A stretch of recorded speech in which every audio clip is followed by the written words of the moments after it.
Apocalipsis capítulo 1, verso 9 en adelante, hasta el verso 19. El apóstol Juan, escribiendo, él no sabía que estaba escribiendo el último libro de la Biblia, pero escribe y dice: yo, Juan, vuestro hermano y copartícipe vuestro en la tribulación, en el reino y en la paciencia de Jesucristo. Estaba en la isla llamada Patmos por causa de la palabra de Dios y el testimonio de Jesucristo. Yo estaba en el Espíritu en el día del Señor, y oí detrás de mí una gran voz como de trompeta que decía: yo soy el Alfa y la Omega, el principio y el último.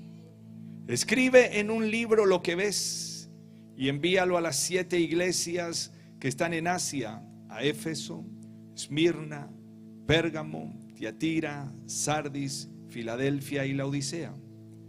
Y me volví para ver la voz del que hablaba conmigo. Y vuelto, vi 7 candeleros de oro, y en medio de los 7 candeleros a uno semejante al Hijo del Hombre, vestido de una ropa que llegaba hasta los pies y ceñido por el pecho con un cinto de oro. Su cabeza y sus cabellos eran blancos como blanca lana, como nieve, sus ojos como llama de fuego, y sus pies semejantes al bronce bruñido, refulgentes como en un horno, y su voz como estruendo de muchas aguas.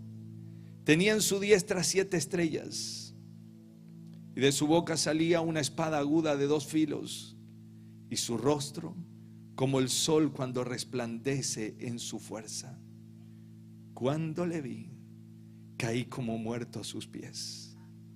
Y él puso su diestra sobre mí, diciéndome: no temas, yo soy el primero y el último, el que vivo y estuve muerto, mas he aquí que vivo por los siglos de los siglos. Amén. Y tengo las llaves de la muerte y del Hades. Escribe las cosas que has visto y las que son y las que han de ser después de estas. Amén y amén. El apóstol Juan, que escribe este libro, dice: yo, Juan, vuestro hermano. Se cree que Juan en ese momento ya tenía cerca de 90 años. Está escribiendo entre el año 90 después de Cristo y 95. Él fue el más joven de todos los 12 discípulos. Fue el último también de los apóstoles en morir. Juan había estado primero a los pies de Juan el Bautista, junto con su hermano. Cuando Jesús aparece en la escena, ellos son enviados por Juan el Bautista, y comienza un proceso de seguimiento a Jesús. Por un año, que se llama el año de la preparación en el ministerio de Jesús, muchos discípulos lo seguían, muchos aprendices. Discípulo quiere decir alumno, aprendiz. Muchos discípulos, mucha gente le seguía. Cuando él se va a las bodas en Caná de Galilea, dice: ahí estaban sus discípulos, pero no significa que estaban los 12, ahí habían muchísimos. No sabemos cuántos ni quiénes. Probablemente estaban los 12 también, pero acompañaban y seguían a Jesús a todos lados por causa de lo que él enseñaba. Pero todavía no había llegado el tiempo de los milagros. Por eso cuando María le pide que haga algo porque faltaba vino, y Jesús le dice, todavía no llegó mi tiempo, pero ya estaba con los discípulos, pero no había llegado el tiempo de los milagros. Por eso se llama ese el año de la preparación. Aún así, Jesús hizo el milagro y cambió la física y la química, y del agua la convierte en vino. Tomó lo que existía para convertir en lo que faltaba. Es lo que ocurre cuando Él llega a nuestras vidas. Tome lo que existe y lo convierte en lo que falta, ¿verdad? Nos transforma, nos hace de nuevos. Pero luego, pasado un año, ocurre lo de la pesca milagrosa. Y allí es cuando Jesús los llama, a Pedro, a Juan, a Santiago. Le dicen, vengan y los haré pescadores de hombres. Y ahí ellos dejan todo y los siguen. Y ahí pasan a ser los 12 apóstoles. ¿Me está siguiendo todavía en la historia? Juan, junto con los otros 11, los siguen a Jesús. Donde Jesús se iba, ellos iban, dormían, comían, caminaban, conocían la voz de Jesús. Sabían lo que podía llegar a ser. Un día le trajeron 5 panes y 2 peces y los multiplicó, los bendijo, la gente comió. Él vio cuando Jesús se paró delante de la tumba de Lázaro. Él vio cuando resucitó al hijo de esa viuda que estaba yéndose al sepulcro. Él vio tantos milagros junto con los otros 11. Pero Juan, junto con Pedro y Santiago, el hermano de sangre de Juan, pudieron ver cosas que los otros no vieron. Subieron con él al monte de la transfiguración, solamente ellos 3. Y vieron cuando la gloria de Dios envolvió, y dice que vieron la gloria de Jesús, que Él resplandecía. Su rostro brillaba, su piel, su ropa. Vieron a Moisés y Elías que hablaban con él. O sea que vieron una dimensión que los otros no vieron. Cuando la hija de Jairo estaba muerta, Jesús entra solo con Pedro, Juan y Santiago para resucitar a esa niña. Lo vieron a Jesús caminar sobre las aguas, pero solo ellos 3 también estuvieron en el Getsemaní. Cuando Jesús comparte su última Pascua y toma el pan, el vino, y ya no lo iban a hacer, no lo íbamos a hacer, de hecho no lo hacemos como lo hacían los judíos en esa época, con hierbas amargas, con cordero, sino que es con el pan y el vino. Él estuvo allí, en la última cena. Pero al salir, los 3 se fueron a Getsemaní. El resto se fue a orar, pero a estos 3 los llevó más cerca. Dijo, oren por mí, porque estoy en agonía. Y esos 3, los 3 se durmieron. Siempre decimos, Pedro se durmió. Los 3 se durmieron.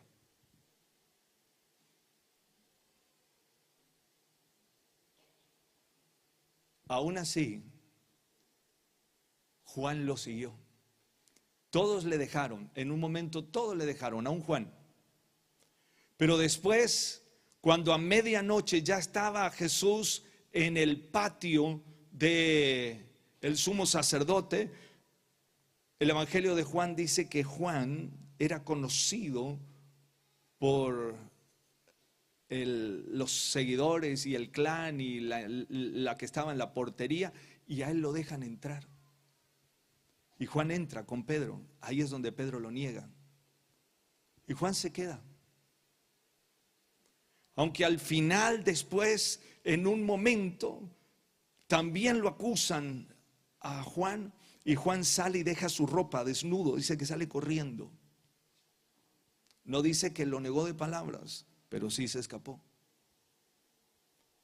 Pero después como que vuelve en sí y lo acompaña a Jesús hasta la cruz, cuando ya fue condenado.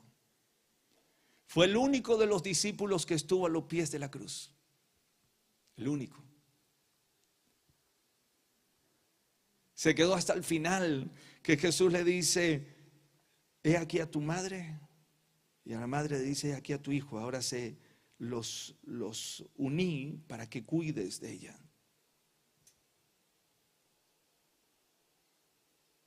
Y Juan se queda a cargo de María. Parecería que ahí podía haber terminado la historia, pero la historia de Juan no termina. Él se queda el día de la resurrección. Él y Pedro son los dos discípulos que llegan corriendo. Él llega primero porque era más joven. Pedro llega y ¡pum! Se entra como buen arrebatado que era. Juan está ahí. Está en la noche cuando Jesús se aparece a todos. Está a los 40 días que Jesús se le apareció a los discípulos y está en el momento en que Jesús se fue a los cielos, fue llevado en la ascensión.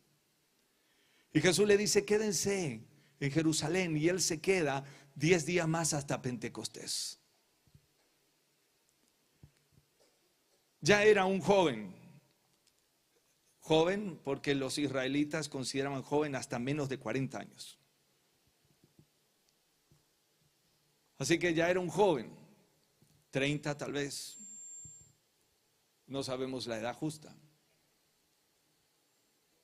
Pero desde allí vemos a Juan caminando en el poder del Espíritu. Cuando recibe el Espíritu Santo, él va caminando de nuevo con Pedro a la oración de la tarde, y en el camino a la puerta del templo encuentran a un paralítico.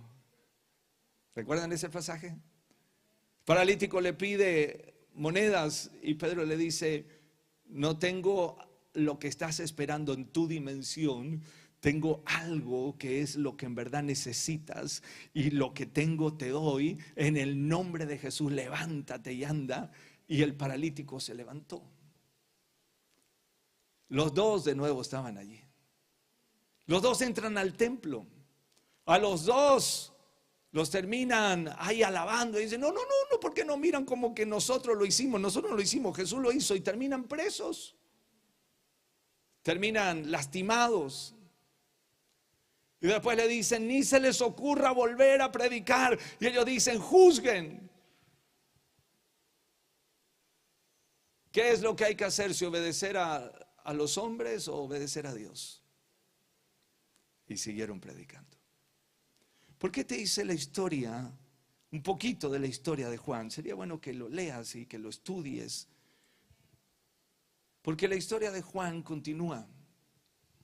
Imagínate, joven, pero ahora ya está en su vejez. Después de haber fundado iglesias, predicado en iglesias, se cree que fue el pastor de la iglesia de Éfeso, hasta que se lo dejó después a Policarpo, su discípulo. Pero ya sobre el final de sus vidas, de sus días, la recompensa que tiene es una cárcel. La recompensa que tiene es una isla donde llevaban a los presos, que era la isla de Patmos. El anciano Juan. Y entonces uno puede mirar y decir, wow, Dios mío. Supongamos que yo fuera Juan. Estuve con vos desde antes que me llamaras a ser un apóstol. Dejé mis redes y te seguí. Caminé por Galilea, por Judea, por donde íbamos, fuimos juntos. Estuve con vos hasta debajo de la cruz.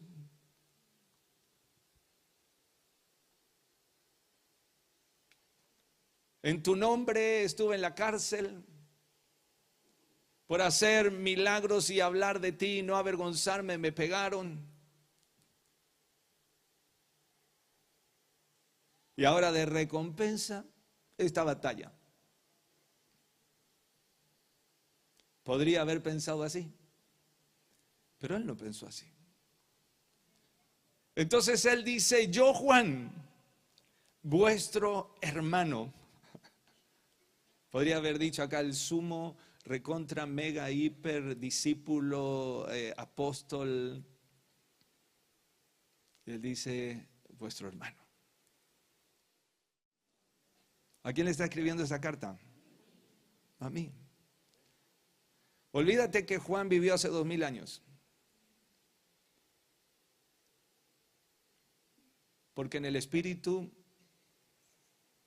las distancias de tiempo no existen. Así que ahora cuando lees esta carta y sabes quién te la está escribiendo, guiado por el Espíritu Santo, tómala la carta para ti. Y dice, yo Juan, tu hermano. Wow.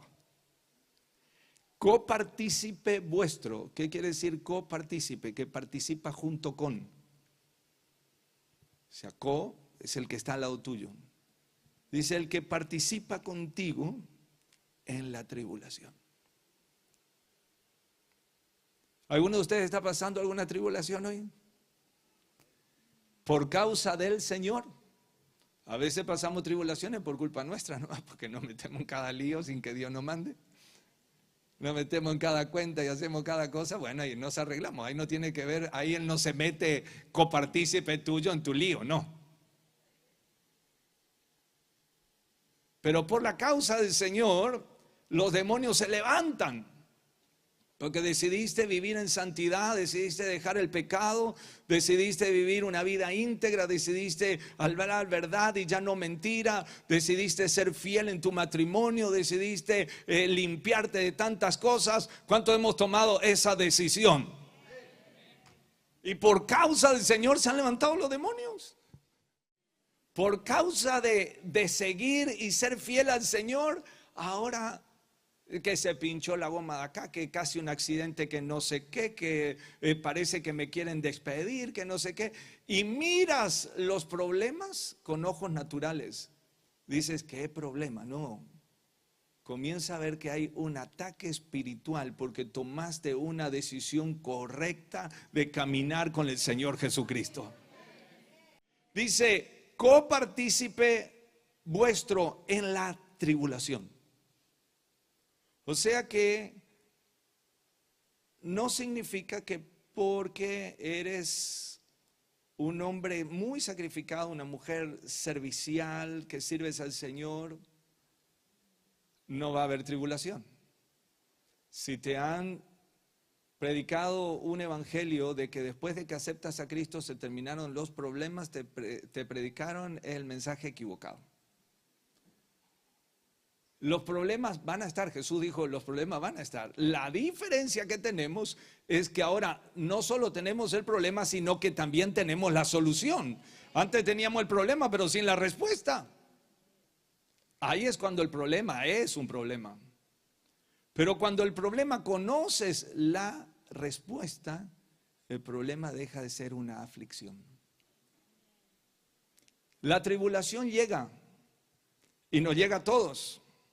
No importa cuán ungido seas, cuántas veces hayas visto la gloria de Dios, cuántas veces has escuchado la voz de Jesús o ángeles, o cuánto fuiste lleno del Espíritu Santo, no significa que no tendrás problemas.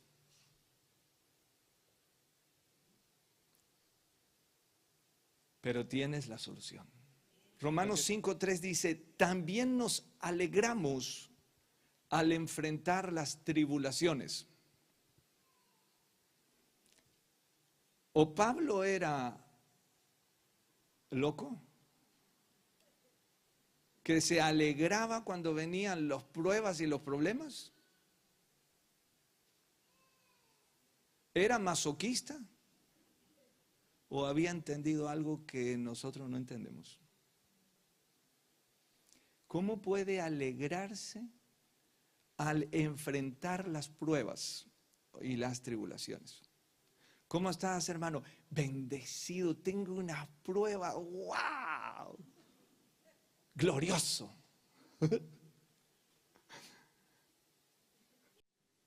Dice, al enfrentar las pruebas y las dificultades.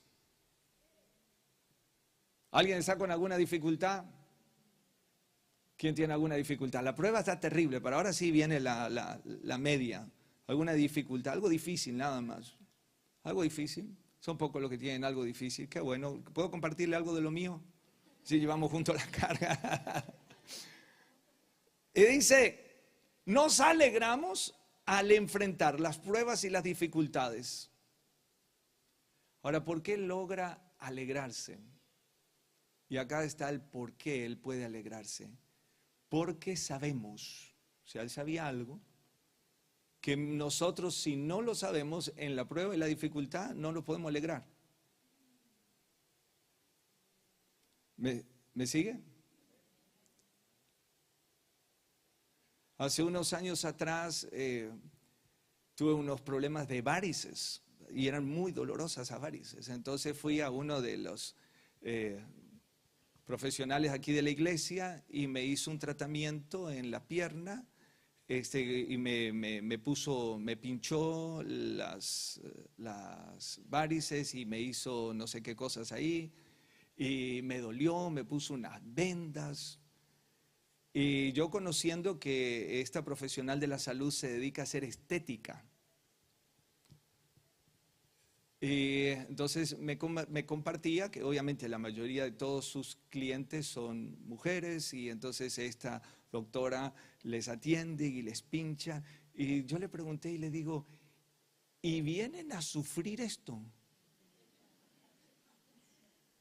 ¿Solo para quedar más lindas? Y me dijo, pastor, la belleza también duele. Yo no me fui para que mostrar mi pierna, me fui porque me dolía. Y me dijo, pastor, la belleza también duele. Ahora yo me imagino a alguien que sabe lo que está por ir a hacer y dice, me va a doler, pero yo sé que después me va a quedar bien. No me imagino a alguien que se estira, no sé si duele la estirada o no, viste que por ahí así ya te queda la cara como frenada de gusano y le tenés que pegar una estirada. No sé qué puede significar eso, ir al dentista ya duele, ¿verdad? Aunque ahora se ponen una, no sé qué ahí, y quedan así como la cara de Ringo Bonavena.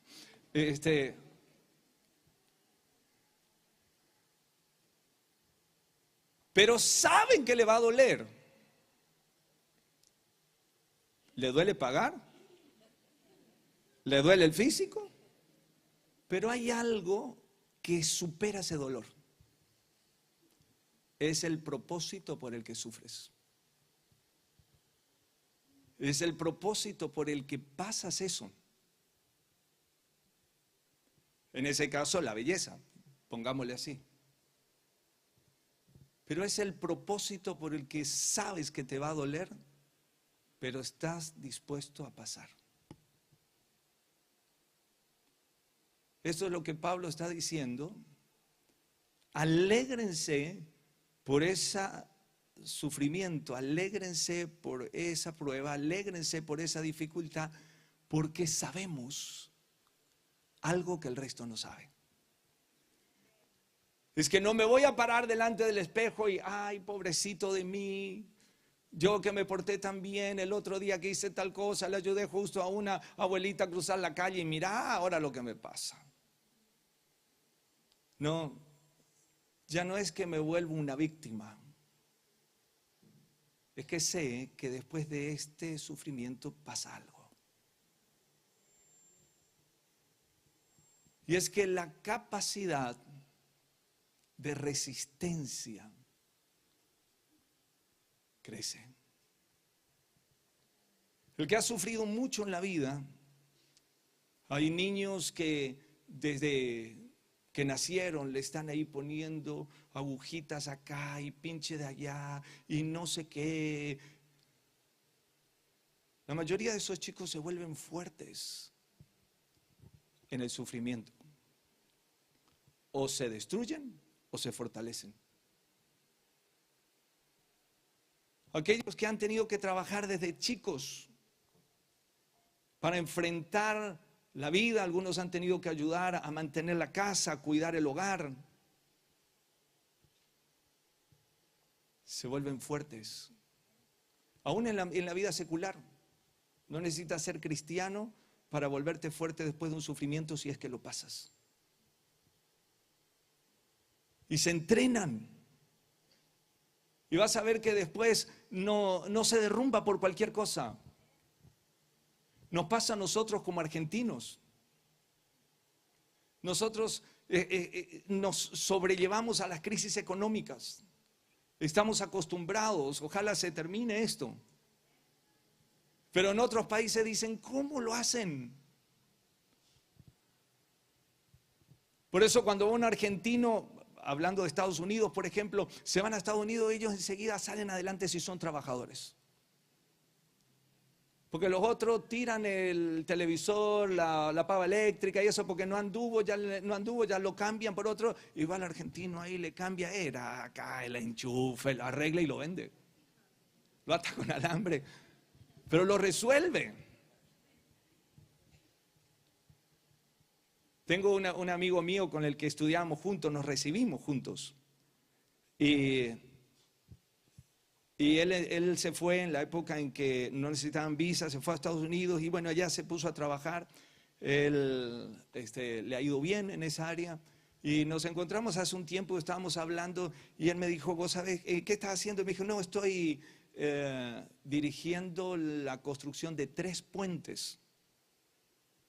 3 puentes, le digo, sí, 3 puentes. Dice, a los otros ingenieros le dan un puente a cada uno, creo que la empresa de él tenía como 12 puentes en ese momento. Y me dice, y yo dirijo 3 y a los otros 1 cada uno. ¿Y por qué eso? Le digo. Me dice, porque ellos dicen que los argentinos tenemos capacidad de resolver problemas porque nos acostumbramos a resolver problemas. Me dijo, y aún, dice, en la India tuvimos un problema con una represa hidroeléctrica y entonces buscaron un ingeniero argentino para que vaya a resolver el problema. ¿En serio? Nosotros aquí decimos, ¿para qué nos puede servir esto? Pero fuimos entrenados, preparados para enfrentar problemas. Felicitaciones, mi querido hermano argentino que vives acá.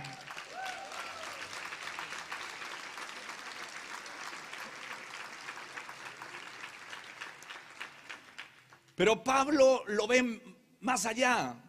Y él dice, porque sabemos que nos ayudan a desarrollar resistencia. Me gusta cómo está en esta versión, la traducción viviente. Dice, nos ayudan a desarrollar resistencia. Y la resistencia desarrolla firmeza de carácter. Por eso te quería leer esta versión. Dice, también nos alegramos al enfrentar pruebas y dificultades, porque sabemos que nos ayudan a desarrollar resistencia. ¿Cuánto es tu capacidad de resistir? Se mostrará cuando pases la prueba.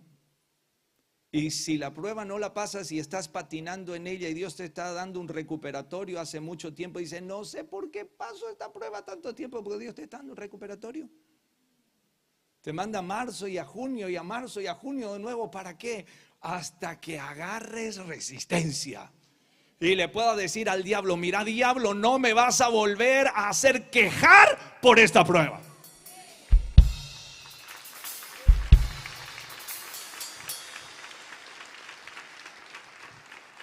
Amén.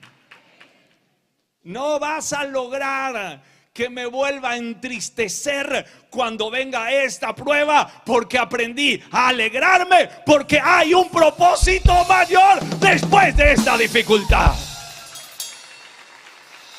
Y es que tendré resistencia. Y acá vivo. Dile resistencia al que está al lado, dile resistencia. La prueba te está dando resistencia. Y la resistencia que tengas te dará firmeza de carácter. Si no tienes firmeza de carácter, la bendición te puede aplastar. Te lo digo de vuelta, si no tienes firmeza de carácter, la bendición te puede aplastar.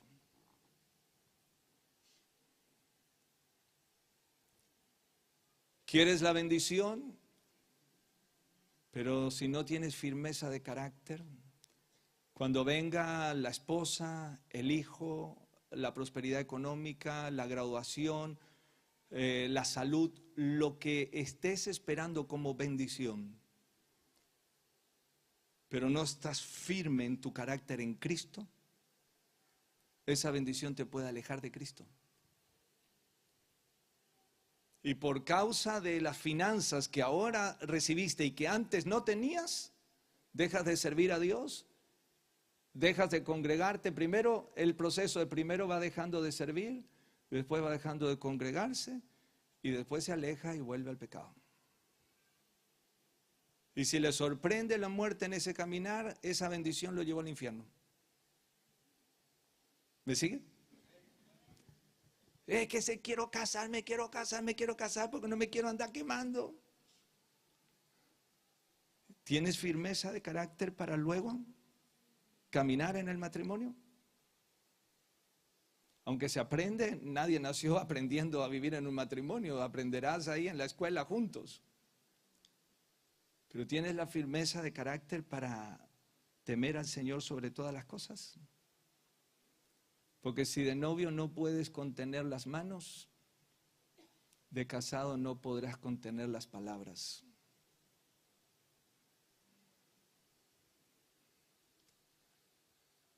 La firmeza de carácter es la que luego te ayuda a mantener la bendición que Dios te da.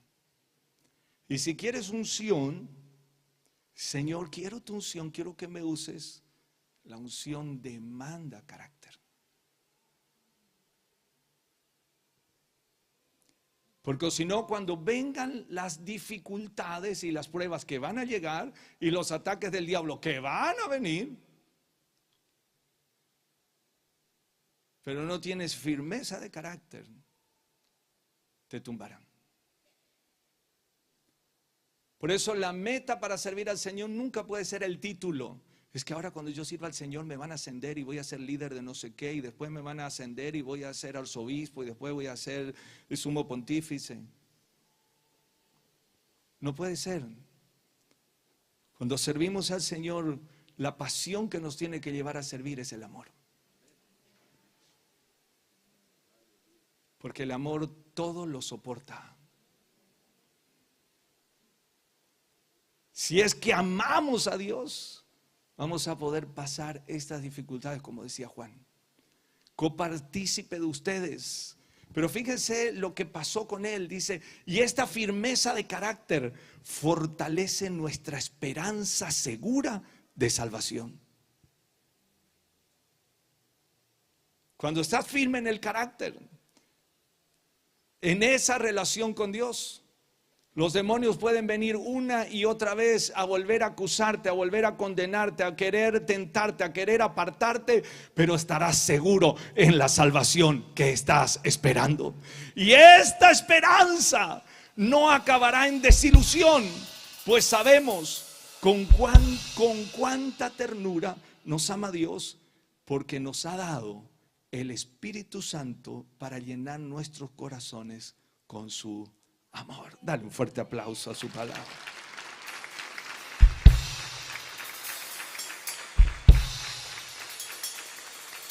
Aquí está el apóstol Pablo describiendo un proceso que Juan nos muestra el resultado. Pablo dice, porque pasamos por esto para llegar aquí. Y ahora Juan nos dice, yo copartícipe vuestro en las tribulaciones, en el reino y en la paciencia de Jesucristo. O sea, él dice, ahora yo ya llegué acá. Ya está viejito el hermano. Pero aún está en la isla, dice, estaba en la isla llamada Patmos, por causa de la palabra y del testimonio de Jesucristo. O sea, aún ya viejo el hombre, caminando con el Señor toda la vida, habiendo sido flagelado, lastimado, golpeado por causa de predicar el evangelio, de servir al Señor, de conducirse correctamente, de hacer lo recto. Pero llegado ahí al final, no escuchamos queja, no escuchamos dolor. Escuchamos un hombre con un carácter firme. Y este hombre dice que estaba allí y en el día del Señor, ¿hoy qué día es? Hoy es el día del Señor. Para nosotros es esto el domingo, del latín dominus, que quiere decir día del que domina. Aunque cada día para nosotros es el día del Señor. Pero un cristiano que un domingo no vaya a adorar al Señor, hay algún problema ahí.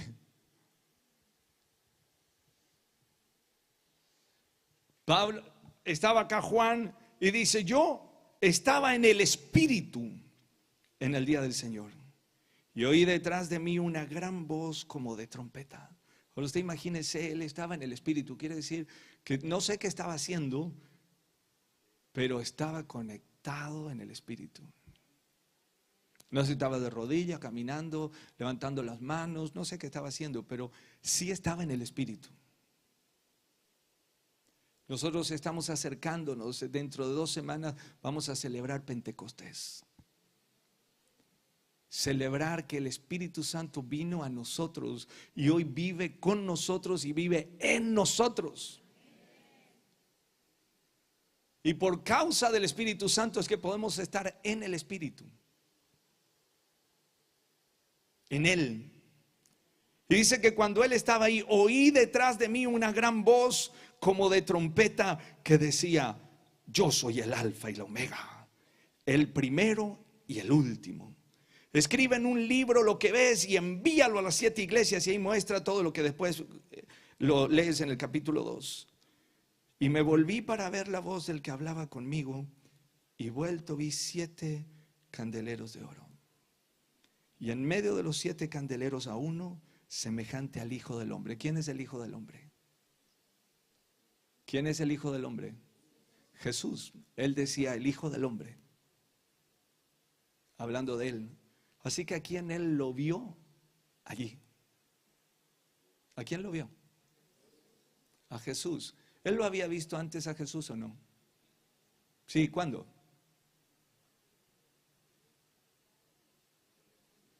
Cuando le enseñó, ¿cuándo qué más?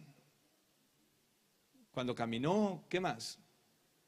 ¿Cuándo lo vio él a Jesús? En la cruz. ¿Dónde más lo vio? ¿Estuvieron en el culto desde el principio de la prédica o no? Cuando fueron a orar. ¿Qué fue diferente ahora? En la cena. Así que él sabía que en medio de esos 7 candeleros de oro, el que estaba allí era aquel con el que él había caminado. Él sabía quién era el que estaba allí. Él sabía que el que estaba allí era por quien él había sufrido. Él sabía quién estaba ahí. Y él dice, y ahí lo vi, al Hijo del Hombre. Pero ahora lo describe diferente, porque no era en la misma dimensión que él lo había visto cuando fueron a pescar, cuando comieron. Y entonces él comienza a describirlo como lo vio. Y dice, y lo vi, vestido de una ropa que llegaba hasta los pies, ceñido por el pecho con un cinto de oro. Jesús no usaba cinto de oro cuando estuvo en esos 3 años. Pero en esta ocasión ahora tenía un cinto de oro. Su cabeza y sus cabellos eran blancos como la blanca lana y como nieve, sus ojos como llama de fuego. Él sabía de quién estaba hablando. Pero ahora estaba viendo en otra dimensión. Sus pies, semejantes al bronce bruñido, refulgente como un horno, y su voz como estruendo de muchas aguas. Por eso no lo reconoció al principio, porque él no sabía. Dice: me volví para ver quién era el que hablaba conmigo. Él no sabía quién estaba hablando. Su voz era diferente. Ahora su voz era como estruendo de muchas aguas. Tenía en su diestra 7 estrellas, y de su boca salía una espada aguda de 2 filos. Su rostro como el sol cuando resplandece en su fuerza. Juan había caminado 3 años y tanto con Jesús. Lo vio resucitado, lo vio subir a los cielos. Pero ahora dice: y cuando lo vi, verso 17, caí como muerto a sus pies. Y él puso su diestra sobre mí, diciéndome: no temas, yo soy el primero y el último, el que vivo, el que estuve muerto, mas aquí que vivo por los siglos de los siglos. Amén.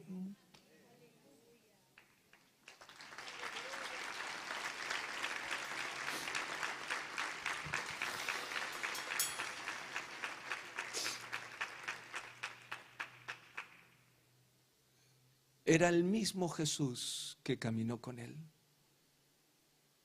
pero ahora en su gloria. Ya no estaba en la carne. Ahora lo veía tal cual como él era. La Biblia dice: un día lo veremos cara a cara, tal cual como él es.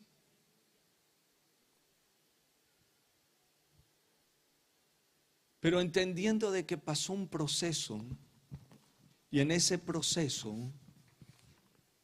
de pruebas, de firmeza, de carácter, de resistencia, él fue preparado para este momento, para poder ver a Jesús en su gloria, en una dimensión diferente a la que él lo había conocido hasta ese día.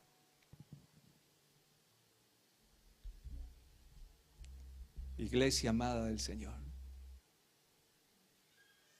no pasas en vano lo que pasas. Con siervos, amados hermanos que servimos juntos al Señor, no pasamos en vano lo que pasamos. Dios está trabajando en tu resistencia, en tu firmeza de carácter, para que no pierdas la esperanza que no te defraudará. Pero déjame agregarte algo ahora, para que puedas ver a Jesús en una gloria que hasta ahora no lo habías visto.